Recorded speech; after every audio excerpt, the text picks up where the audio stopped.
जैसे ही भोर होती है, राहत और उसके साथी मजदूर खेतों की ओर यात्रा करते हैं। उनके सिलहूट जागते हुए आकाश के खिलाफ चित्रित होते हैं। सुनहरी धूप खेतों को नहलाती है।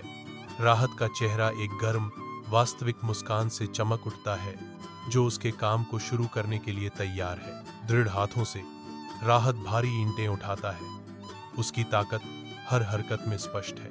राहत धरती में खुदाई करता है, लयबद्ध सटीकता के साथ मिट्टी में कटाई करता है, जो उसके काम के प्रति उसकी प्रतिबद्धता को दर्शाता है। सामूहिक प्रयास से खेत बदल जाता है। प्रत्येक ईंट बिछाई जाती है और प्रत्येक कट भूमि को नया आकार देता है। राहत की मुस्कुराहट बनी रहती है, क्योंकि वह बढ़ते हुए खेत का सर्वेक्षण करता है, जो उसकी कड़ी मेहनत और समर्पण का प्रमाण है।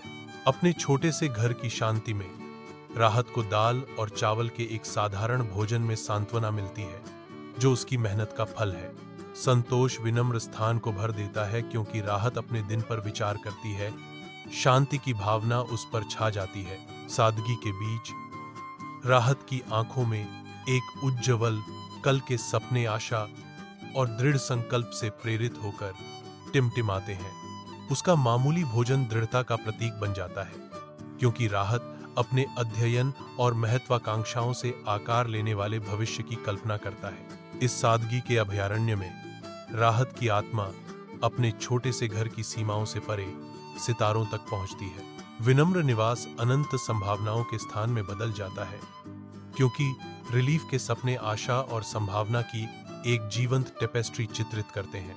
प्राचीन बरगद के पेड़ की चितकबरी धूप के नीचे राहत एक पत्थर की बेंच पर थकावट से बैठा है। बच्चों की हंसी उसके चारों ओर गूंजती है, फिर भी उसकी निगाहें गांव के बुलेटिन बोर्ड पर एक फड़फड़ाते नोटिस पर टिकी है। वह उठता है। छोटी प्रिंट में उसकी रुचि जागृत होती है। उसकी आंखों में आशा की एक झलक चमकती है। राहत के चेहरे पर एक धीमी मुस्कान फैल जाती है, क्योंकि उसे एहसास होता है कि गांव के स्कूल को एक शिक्षक की आवश्यकता है। अपनी धीमी आवाज में राहत फुसफुसाते हैं, यह वह मौका हो सकता है जिसका मैं इंतजार कर रहा था। शायद यह मेरी जिंदगी बदल सकता है।